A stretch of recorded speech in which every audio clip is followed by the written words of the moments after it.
Hello and welcome to Atlantic Debrief, the Atlantic Council Europe Center's internet show and podcast unpacking the most pressing issues on the transatlantic relationship. This is a first episode in a new series of Atlantic Debriefs from Warsaw, the capital of Poland, in which we engage key voices in Poland to get you the latest on what is happening in this important European country and key U.S. ally. My name is Korewa, and I'm the director of the Atlantic Council's Warsaw office. And today, I have the great pleasure of being joined by Michał Kobosko. Michał is the chairman of the European Union Affairs Committee of the Polish Parliament, known as the Sejm. He represents the Third Way Party, which is a key member of the governing Polish coalition. And fun fact, Michał used to be the director of the Atlantic Council's Warsaw office. Michał, welcome to the program. Great to have you. Thank you, Aaron. Great pleasure. Thanks for having me here. Yes, it was an honor to be a part of the Atlantic Council for long years. Now I'm a part of the Polish politics. That is great. And so let's jump right in. I mean, since you're the chairman of the EU Affairs Committee, let me first ask you about Poland's relationship with the European Union. Like, what are the top priorities for Poland now? How do you envision getting there? And most importantly, sort of to what end do you think Poland needs to increase its activity and raise its voice in the European Union? Thank you, Aaron. One very small, very tiny correction here that you said the relations between Poland and the European Union. Actually, we are the European Union because European Union is 27 member states, 27 countries, and Poland is one of them. You mean, and I absolutely agree, that we are discussing the state of the relationship between Poland and the EU institutions, yes. the Commission, the Parliament. You're absolutely right, because that was an issue, a serious issue for the long 8 years when our predecessors were ruling Poland, and they actually were kind of isolating Poland, going in a similar direction as Mr. Orban of Hungary did. We believed that was very wrong from Poland's perspective, from the perspective of our national interest. And right now, when we took over the power, the government as a coalition some 2 months ago, we said very openly that Poland will be back. Poland will be back as an active member of the European Union, as the largest member state in Central and Eastern Europe. We need a place at the table. We want to be an active member of not only discussions, but also decisions deciding about the future of Europe. As I said, Poland is the largest country in the region, should be at the very same table with our German friends, with our French friends, the largest countries of European Union, and we should represent not only us, but also the region. We should be among the top decision makers when it comes to the present and future of the European project. So that's where we are. Our key priorities in very short are, firstly, the unlocking of the EU funds, because Poland is still the beneficiary of the European funds, the funds which were locked for a number of years for Poland by EU institutions because of the fact that Poland was not the country of the real rule of law, if you like. And we are now restoring the rule of law, reforming our judiciary, making politicians be distant from the judiciary, which was not the case during the last years. So firstly, the EU funds for the country. Secondly, obviously, decision-making process for the future of European Union. But thirdly, I would say, and most importantly, is the war in Ukraine, and how Europe should deal with the war, how we can support Ukraine, and how can we, because we have to, prepare for a danger coming from the east. And so, if you could elaborate a little bit on that, on the point of the war. So, what is Poland's plan then for how we are going to get Europe to step up in terms of defending Ukraine? Because you're absolutely right that this is the most pressing, serious danger to European security since 1945. That's what I believe. Look, generally speaking, the more to the west you are going in Europe, you have people who feel less interested in Ukraine, in east of Europe. That's pretty obvious and hard to criticize this. But we believe that we have to keep explaining to our friends from Europe, for example, France, Spain, Portugal, that the Ukrainian case is their case as well, because Ukraine is fighting obviously for their own security, freedom, for their own future, but also for ours. If this war will not stop in Ukraine, if we do not help Ukrainians to win the war by Putin might as well enter Europe as a continent. This is very serious because, in the past there were different scenarios, military scenarios, like a science fiction. It's not a science fiction any longer. Putin has his aggressive appetite, and he is presenting this now in Ukraine.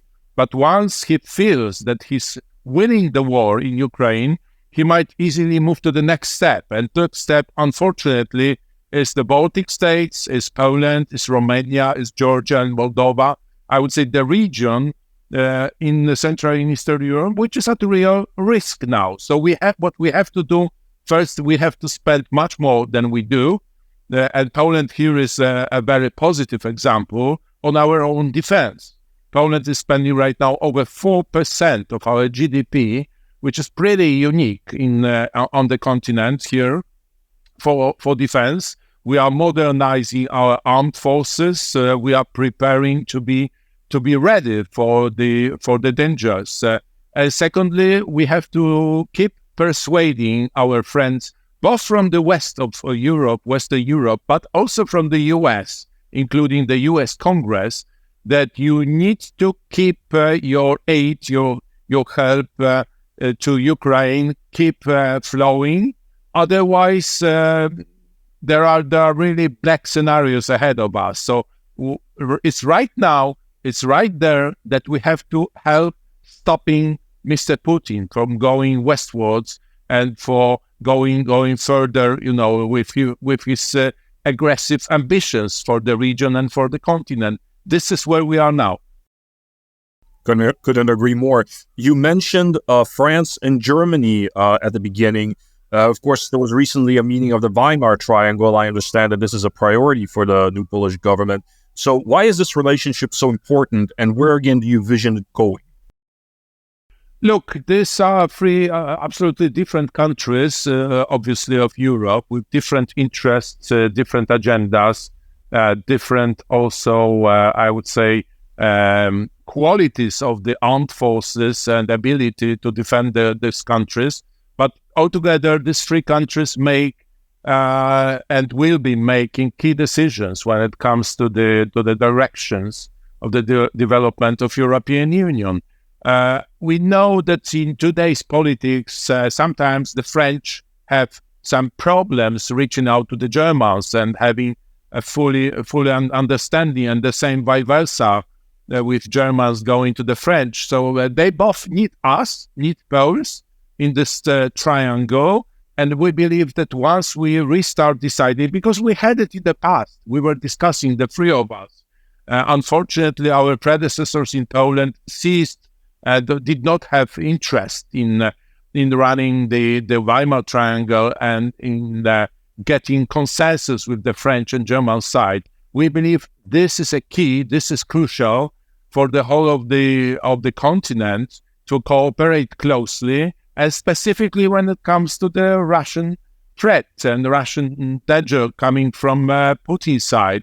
You have Germany and Poland spending massively to help Ukraine, while France is not there yet. So we are also persuading our French friends that, look, guys, you have the second strongest army on the continent. You have to keep rising the level of your support and aid to Ukraine.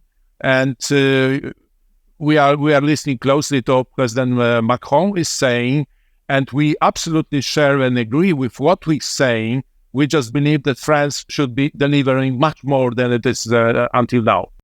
Oh, I absolutely agree with you on that one. It's you want to be a key security provider in Europe. If there's anyone from France listening to this, you want to be have a key role as a leading security provider in Europe. You have to be involved in the most serious threat to Europe since 1945. I guess, obviously, there is a European Parliament election this year. This is going to be a very eventful year. What would you think are going to be the key issues in the European EU Parliament election campaign in Poland, and maybe in the other countries in the region? Maybe in case you've already start thinking and planning about it. Look, the European Union is obviously a variety of countries, variety of national agendas and national interests. So it would be really hard to find one common agenda for the whole of Europe. In our case, in Poland, definitely these are things related to the war and Russian threats, because this is actually the key factor deciding about our joint future, not only of my country, but also of the countries in the whole of Europe. There are other issues as well. It's a huge issue of the migration. In the case of Europe, this is mainly about migration from the south, meaning the north of Africa. But we also might have this problem on our eastern flank. Also, the migration coming from this direction. There are, as you may know, forecasts say about tens of millions of people who might want to migrate to Europe. So this is a real threat to us, and this is one of the key factors. Then we have obviously the Green Deal and the green transformation of the continent. It's particularly important in the case of Poland. Our energy generation process in the country is still based mainly on the coal-driven power plants. So we have to close them down in not so many years. So we need to transfer our energy into the renewables and invest heavily in the nuclear energy as well. So that's another issue. And then there is a question, generally speaking, about the future of the European project and the decision-making and deal-making process in Brussels, because it's not, I would say it's not sufficient what we have today. We are discussing about, and these are the early discussions about the changes to the European treaties, meaning the way that decisions are being made in Brussels. This will also be discussed during this campaign. Well, many serious issues ahead of Europe, and also the risk which you mentioned, risk related to the European elections this June, that the populist far-right forces might be much more visible and have much more support in the European Parliament, meaning that the balance might be changed, might be moved to the right, which from our perspective might create another dangers for the future of European project. Mm-hmm. I mean, obviously we have of course an election in the United States as well in November. You're a transatlantist. You've been to the U.S. many times. I'm sure you're following the debate regarding U.S. security commitment to Europe. So I guess I would like to ask you, what do you think is Poland's role in securing the transatlantic ties or reaffirming them? And do you think that Europe needs to look out more for its own security, hedge our bets? Do you think we need to persuade the U.S. to stay in? What are your thoughts on that, and how do we get there? Look, traditionally, obviously, in Europe, there are lots of people, lots of nations, I would say, who believe that we don't have to do anything on our side, because at the end of the day, if there's a clear danger, a clear risk, the Americans will come and help us survive. I'm afraid we have to change this thinking, and responsible politicians in Europe should in a way change their thinking, and it's not directly related to the change in the White House if it happens later this year. It's just that Europe has to be ready itself for new dangers and for the possible aggression from the east, from the Putin side. So each and every of our countries needs to invest much more into its own security. This applies to the smallest countries, but also to the biggest, like the Germany. which is not spending enough. We have a declaration or a state federal budget in Germany, which says that by the end of this year they would reach the level of 2% of GDP spent on the defense side, on the security side, but it's not the fact yet. So we as Europe have to spend more and pay much more attention to the security and defense issues. Saying that, I do believe in a strength of our transatlantic ties, transatlantic bonds. Europe and the States, Europe and North America are partners, are brothers and sisters. We are representing the same kind or very similar kind of thinking. We are together, and we are together for good and also for bad or for worse situations. So I'm not as pessimistic as those who say that once if Mr. Trump is re-elected as the US president, he will change the course completely and he will withdraw US army from Europe or US from the NATO. I do not believe so. I understand that there might be changes, but I do not think that in the deep interests of the US would be in a way losing Europe or letting the others decide or co-decide about the future of Europe. So I'm not entirely optimistic because we are hearing, at least listening very carefully to what Donald Trump is saying. I just don't believe, because we already have this experience of first term and the only term so far of Donald Trump. And I would say, thanks God, he was not always doing what he was saying. That's not enough to be optimistic. But again, I believe not only in the survival of our ties, but I believe that it's also in the interest of the United States to stay active and engaged in European affairs. Well, I couldn't agree more on that either. That is all that we have time for. And thank you for ending on that, if not optimistic, then cautiously optimistic, but positive note. I like that. Thank you so much. Absolutely. Thanks, Aaron.